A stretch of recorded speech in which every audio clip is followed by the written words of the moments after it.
전국 아파트 매매 가격과 전셋값 상승세가 계속되면서 추석 연휴 기간에도 수도권 집값이 계속해서 달아오르고 있습니다. 이대로 가다간 집을 살 수 없을지 모른다는 젊은 층의 패닉 바잉도 이어지면서 상대적으로 저렴한 빌라 수요마저 치솟고 있습니다.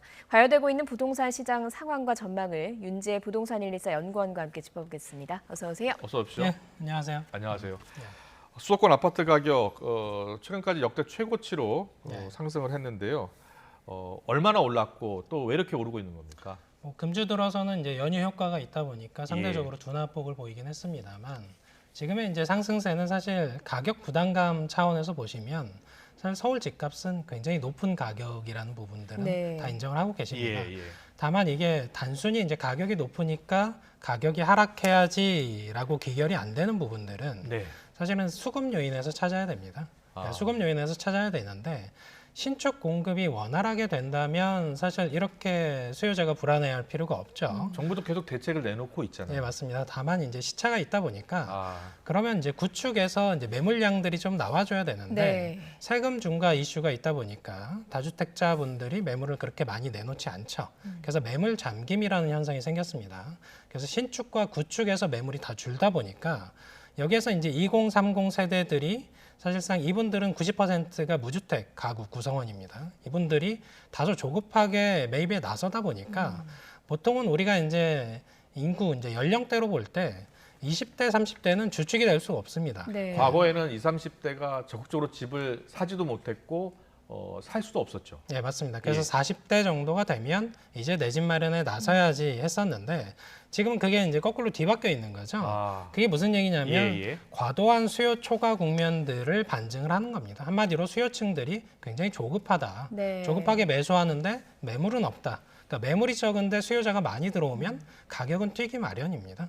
그게 이제 가격이 높든 낮든 가격은 튀게 돼 있습니다. 그런데 그런 배경에는 사실 좀 불안한 마음이 있는 거잖아요. 저희가 앞서서 말씀도 드렸지만 이대로 가다가는 내가 살 집이 없을 것 같다라는 젊은 층의 마음이 반영된 것 아니겠습니까? 네, 맞습니다. 그래서 정부에서도 사실 수도권과 전국적으로 200만 호 공급 계획들을 세웠는데 사실은 이게 실제 착공을 하고 실제 입주까지는 아무래도 2026년 이후가 될 가능성이 높다 보니까 아무래도 기존 물건에서 물건들을 찾으려고 하죠. 그러다 보면 기존 물건들에서의 물건들이 원활하게 이제 소통하는 국면들이 나와야 되는데 사실은 그 부분들이 매물 잠김 혹은 희소성 이슈가 불거지면서 혹은 1주택자 혹은 2주택자가 매물을 쥐고 놓지 않으면서 사실상 그분들이 가져갈 수 있는 물건들이 줄어들고 그러다 보니까 빌라에까지 이제 손을 대는 그런 국면이라고 할 수가 있습니다. 지금 그래픽이 나가고 있는데 10채 중 4채는 20, 30대가 산다는 거 아닙니까? 보니까 30대가 제일 많이 샀네요. 36.9%입니다.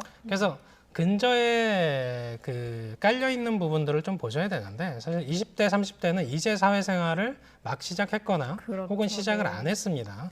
그럼에도 불구하고 주택을 마련한다는 거는 사실상 부모 세대의 지원이 있다 이렇게 판단을 하셔야 되고요. 그래서 저분들만의 의사결정으로 패닉 바잉을 했냐 그렇게 보지는 않고요. 사실상 50대 이상, 60대 이상의 부모층에서 사실상 이분들에게 뭐 주택으로서의 증여를 할 수 없다면 현금 증여를 통해서 이분들이 주택 마련을 할 수 있게 뒤에서 돕고 있다 이렇게 볼 수 있습니다. 그 집을 어떻게 샀나, 뭐 아까 말씀하신 대로 뭐 사회 초년생이다 보니까 돈이 없을 텐데 집을 어떻게 샀나를 좀 들여다봤더니 절반 이상이 또 갭 투자, 그러니까 전세 끼고 집을 산 것으로 드러났거든요. 이건 역시 또 불안감이 반영이 된 것 같습니다. 그 부분은 이제 현 정부가 이제 대출 규제를 하지 않습니까? 그러다 보니까 서울 같은 경우는 투기 과열지구이기 때문에 LTV 40% 정도의 규제를 받습니다. 만약에 이제 10억 원짜리를 매매하게 되면 4억 원 정도밖에 이제 대출이 안 나오는 거죠. 그러다 보면 지금의 전세가율, 매매가 대비 전세가율을 보시면 서울은 한 60% 정도 됩니다. 만약에 이제 10억 원짜리를 거래를 하게 되면 6억 원까지 전세 갭으로 투자를 할 수가 있는 거죠. 그러다 보니까 사실상 갭 투자의 근저에는 그분들이 자금 여력이 한계가 있다 보니까 전세를 끼고 매입하는 것이 가장 합리적이다 이렇게 판단을 하는 거고요. 특징적인 부분들은 전세를 낄 경우에는 사실상 대출 이자가 나가는 게 없습니다. 그렇기 때문에 그 부분이 더 부담이 덜하다라고 느끼는 거예요. 나중에 벌어서 맞습니다. 전세, 시간을 벌 수가 있는 거죠. 시간을 벌고 그리고 그 전세 대금을 주고 이제 나중에 들어가겠다는 거죠. 네, 맞습니다. 예. 그런데 빌라 매물값도 가파르게 올라가고 있다고 합니다. 빌라 가격은 얼마나 오르고 있습니까? 그러니까 월간으로 보시면 KB 기준입니다. 8월 들어서 0.9% 이상, 한 1%에 근접하는 상승폭을 보이고 있고, 서울 같은 경우는 올해 8월까지 누적으로 한 5.6% 정도의 상승폭을 보이는데, 네. 수도권 전체로 보면 경기 인천권역은 한 6% 정도 올랐습니다.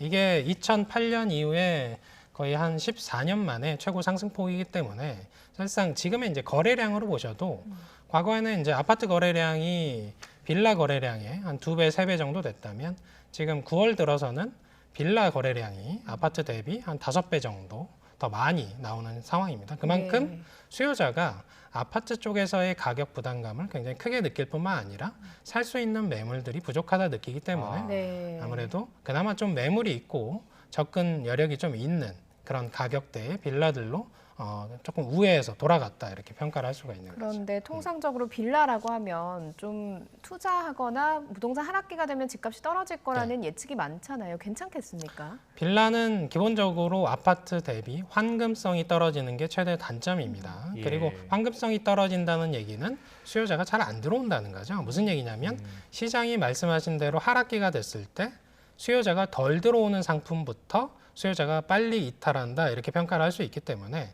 사실 지금처럼 과열 국면이면 빌라가 됐든 오피스텔이 됐든 뭐 비주택 유형의 오피스가 됐든 상가가 됐든 상가는 뭐 지금은 좀 침체돼 있습니다만 네. 이런 유형들이 좀 과열 국면들을 보인다는 거죠.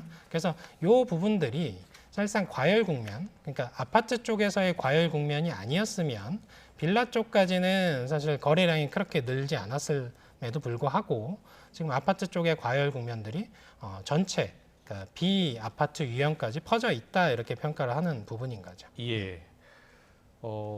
지금 뭐 20, 30대 부동산 패닉 바잉인데 빌라도 이렇게 집값이 오르게 되면 예. 또 빌라까지 또 적극적으로 사들이는 것 아닐까 이런 걱정이 됩니다. 빌라가 뭐 반드시 나쁘다 이렇게 평가할 수는 없습니다. 다만 이게 장기적인 플랜에서 거주 관점에서 보는 건지 혹은 재개발 이슈가 있기 때문에 최근에 이제 서울시에서 재개발을 서두르지 않습니까? 예. 그래서 개발 이슈를 가지고 투자를 하는 건지에 따라 다른데 사실 거주 관점에서는 여러 가지로 불리한 면들이 있습니다. 도로와 근접하기 때문에 생활에 굉장히 불편하고요. 예. 그리고 뭐 주차 문제도 있고요. 아무래도 면적이 작다 보니까 거주하는 데 있어서의 이제 전용률 같은 문제점들도 있습니다. 네. 그런 반면에 사실 개발 이슈가 있는 지역들은 길게 보면 뭐 10년, 20년 뒤에는 사실 아파트로 변모되는 이슈가 있기 때문에 그렇군요. 예. 그런 관점에서 접근하는 건지 혹은 거주 관점에서 접근하는 건지에 따라 다릅니다. 재개발 이슈로 접근할 가능성도 있겠네요. 그렇습니다. 최근에는 이제 정비 사업 이슈가 있지 않습니까? 예. 서울시에서도 규제 완화 이슈가 있고 아무래도 재건축 쪽이 시장에서 굉장히 변동성이 커지다 보니까 서울시에서도 재개발 쪽에서의 규제 완화 이슈가 있습니다. 그래서 예. 고밀 개발하려는 이슈가 있기 때문에 다만 지금의 그 규제 환경 하에서는 지금 매수하신다고 해서 입주권이 반드시 나오는 건 아닙니다. 권리 산정일이라는 게 있기 때문에 그 기점이 지난 시점, 현재 시점에서 매수하시게 되면 예. 아무래도 현금 청산되실 가능성이 크기 때문에 그런 부분도 살피고 사야겠네요. 예, 맞습니다. 반드시 이제 개발 이슈가 있다고 해서 뭐 그냥 접근하시면 현금 청산 가능성이 있습니다. 예. 알겠습니다. 요즘 아파트 뭐 거래 절벽이다 이런 얘기가 나올 정도로 거래량은 좀 줄고 있긴 하거든요. 실제로 예, 맞습니다. 수치상으로 봐도. 그런데 거래량이 적은데 집값이 또 반대로 오르고 있습니다. 이건 또 어떤 현상으로 좀 분석을 해야 됩니까? 과거에는 거래량으로 시장 동향을 파악하기가 굉장히 좋았습니다. 왜냐하면 시장의 대출 규제 부분들 혹은 매물 잠김 현상들이 없었기 때문에 그 회전율이 어느 정도 되냐에 따라서 시장의 선행 지표로서 활용을 할 수가 있었거든요. 예. 근데 지금의 매물 잠김, 매물이 줄어드는 효과를 줬기 때문에 그 나와 있는 매물이 적으면 사실 수요자가 많이 들어와도 거래되는 총량은 줄어들게 됩니다. 네. 그러다 보면 이게 거래량이 줄었으니까 시장이 이제 꺾이는 거 아니냐 이렇게 평가를 할 수가 있는데 그 부분에 대한 반증을 보시려면 작년에 이제 역대급의 거래량을 기록했습니다. 2020년에. 예. 그리고 올해 들어서 1월부터 지금 8월, 9월에 이르기까지 거래량이 축소되고 있지 않습니까? 예. 그럼에도 불구하고 매매 가격 상승폭은 전년 상승폭을 넘어섭니다. 한마디로 거래량이 시장을 명확하게 반영하지 못한다 이렇게 평가를 할 수가 있습니다. 네. 예. 그렇게 된다면 뭐 하락 전조다 이렇게 볼 수는 없겠네요. 그러니까 단순하게 거래량으로 평가를 하려면 사실 최근에는 증여 쪽으로 우회하는 부분들이 상당히 많습니다. 그래서 증여는 역대 최고 거래량을 기록하고 있으니까 증여 거래량과 매매 거래량을 다 합산해서 동일 선상에서 비교하면 조금 다른 지표를 보실 수가 있습니다. 예, 알겠습니다. 전국 아파트 매매 가격이 계속 오르고 있습니다.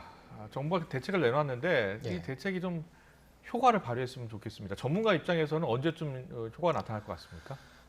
효과를 발휘하기 위한 부분들은 즉시 효과를 발휘하는 부분들은 앞서 설명드린 것처럼 세금 쪽에서의 일부 규제 완화가 필요합니다. 그래서 기존에 이제 가지고 계신 물건들을 내놓게 해야 된다는 거죠. 주택 소유자분들이. 사실 그분들이 내놓지 않는 상황에서는 신축 물건으로 해결을 해야 되는데 여기에는 굉장한 시차가 발생한다는 게 최대 단점이죠.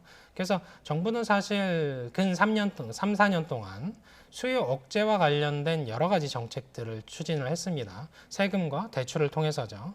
그런 부분들이 시장에서 제대로 작동을 하지 않았기 때문에 결과적으로는 기존 매물들이 원활하게 시장에 나올 수 있도록 대책을 강구하는 게 가장 빠르다 이렇게 평가할 수 있습니다. 네, 알겠습니다. 부동산 시장 상황과 전망 윤지혜 부동산 114 연구원과 함께 짚어봤습니다. 잘 들었습니다. 고맙습니다. 감사합니다.